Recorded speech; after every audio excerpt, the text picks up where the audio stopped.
Hi hello friends, എല്ലാ കൂട്ടുകാർക്കും നമ്മുടെ മൗനരാഗം സീരിയലിന്റെ അടുത്ത ആഴ്ചത്തെ ഫുൾ പ്രൊമോ റിവ്യൂയിലേക്ക് തന്നെ സ്വാഗതം കേട്ടോ. ചാനൽ ആദ്യമായിട്ടാണ് കാണുന്നെങ്കിൽ ഒന്ന് സബ്സ്ക്രൈബ് ചെയ്ത് ലൈക്ക് ചെയ്ത് സപ്പോർട്ട് ചെയ്യണേ. അങ്ങനെ വീക്കെൻഡ് പ്രൊമോ ആണ് ഞാൻ പറയാൻ പോണത്. അങ്ങനെ മനോഹറിന്റെ പരോള് കിട്ടും കേട്ടോ. താരിനെ കുറിച്ചൊന്നും വീക്കെൻഡ് പ്രൊമോയിൽ കാണിച്ചില്ല, മനോഹറിനെയാണ് കാണിച്ചത്.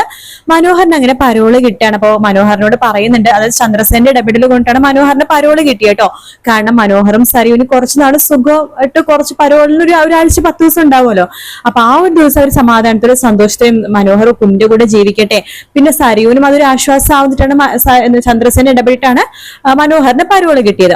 അങ്ങനെ പരോള് കിട്ടിയത് നമ്മുടെ ജയിലിലെ വാർഡൻ മനോഹറിനോട് പറഞ്ഞിട്ട്, മനോഹറെ നാളെ രാവിലെ നിനക്ക് പുറത്തിറങ്ങാം, കറക്റ്റ് 10 ദിവസം ആകുമ്പോൾ നീ ഇങ്ങോട്ടേക്ക് കയറിക്കൊള്ളണം. ദേ ആ ചന്ദ്രസേന എന്ന് പറഞ്ഞ സാറിന്റെ ഇടപെടൽ കൊണ്ട് മാത്രമാണ് നിനക്ക് പരോള് കിട്ടിയത്. നിനക്കറിയാലോ, ഇവിടെ നിന്ന് പരോളിൽ പോയ രാഹുലിന്റെയും ഗംഗപ്രസാദും അതുപോലെ തന്നെ വിക്രത്തിന്റെ ഒക്കെ അവസ്ഥ നിനക്ക് അറിയാവുന്നല്ലേ.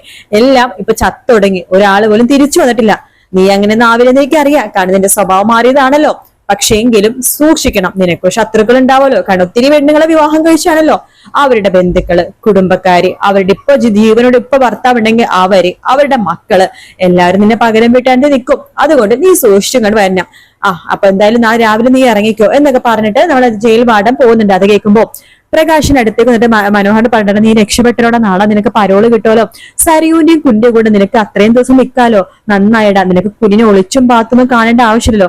കുഞ്ഞിന് ഇഷ്ടം പോലെ നിനക്ക് എടുക്കാം, പിന്നെ വീട്ടിലെ ഭക്ഷണം കഴിക്കാം. നമ്മുടെയൊക്കെ ജീവിതത്തിലെ ഏറ്റവും വലിയ കാര്യം എന്താ വേണ്ടതെന്നറിയാവോ? കുറെ പണമോ സ്വത്തോ ഒന്നും അല്ലടാ.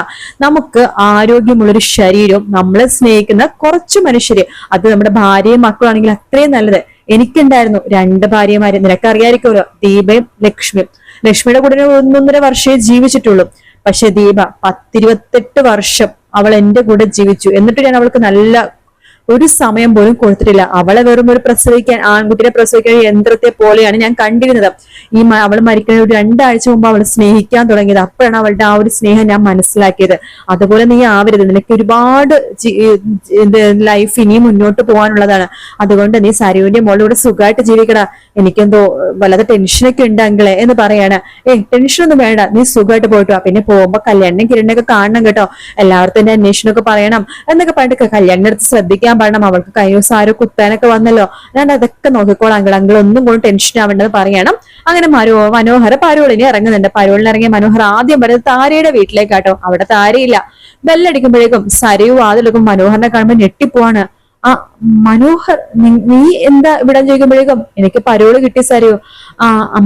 മനുവേട്ടൻ വാ ഇരിക്കുക എന്ന് പറഞ്ഞ് വിളിക്കുകയാണ്. അല്ല മോൾ എന്തേലും ചോദിക്കുമ്പോഴേക്കും മോള് ഉറങ്ങുവാണ്, മനുവേട്ടൻ വാ ഇരിക്കുക എന്ന് പറയുന്നുണ്ട്. ആ സമയത്ത് മനോഹർ അവിടെ ഇരിക്കുന്നുണ്ട്.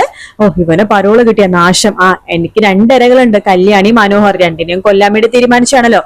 കല്യാണിനെ ആദ്യം കൊല്ലാന്ന് വിചാരിച്ചത്, പക്ഷെ കല്യാണിക്ക് ആ ഭാഗ്യം കിട്ടിയില്ല. മനോഹറിനായിരിക്കും ആ ഭാഗ്യം. മനുവേട്ടൻ ഇരിക്കുന്നൊക്കെ പറഞ്ഞിട്ട് ഇരുത്തുന്നുണ്ട്. ശരി, ഞാൻ കുടിക്കാൻ എന്തെങ്കിലും എടുക്കാം, ശേഷം ഭക്ഷണം എടുക്കാന്നൊക്കെ പറയുന്നുണ്ട്. അങ്ങനെ കുടിക്കാൻ വെള്ളം കൊടുക്കുകയാണ്. പിന്നീടാണ് സരിവിന് ഓർമ്മ വരുന്നത്, നമ്മുടെ കല്യാണിനെ കൊല്ലാൻ വേണ്ടി കുറച്ച് വിഷം അവിടെ വെച്ചിരുന്നല്ലോ. ആ വിഷത്തിന്റെ കാര്യം മനോഹറിനോട് പറയുന്നുണ്ട്. അതെ മനുവേട്ട, ഞാൻ ഉണ്ടാക്കുന്ന ഭക്ഷണം മനുവേട്ടനെ കഴിക്കാൻ പറ്റുമെങ്കിൽ ഞാൻ ഭക്ഷണം ഉണ്ടാക്കാം, കഴിക്കാന്ന് പറയാണ്. ശരി സരിയു എന്ന് പറയുന്നുണ്ട്. അങ്ങനെ മനോഹറിന്റെ ഫുഡ് വിളമ്പുന്നുണ്ട്. സരി ആ ഫുഡിൽ വിഷം ചേർക്കുന്നുണ്ട്. ആ വിഷം ചേർത്ത ഫുഡ് മനോഹർ കഴിക്കണം. കഴിച്ചു കഴിഞ്ഞിട്ട് ഒരു 5 മിനിറ്റ് ആകുമ്പോഴേക്കും മനോഹർ തൊണ്ടവേദനയും ഛർദ്ദിക്കാനൊക്കെ വൊമിറ്റിംഗ് ഒക്കെ വരും കേട്ടോ. അങ്ങനെ മനോഹർ മരണം മുന്നിൽ കാണുന്ന സമയത്ത് സരിയു തനി സ്വഭാവം മനോഹറിന്റെ അടുത്തേക്ക് എടുക്കുകയാണ്. മനോഹർ തള്ളിയിടാണ്.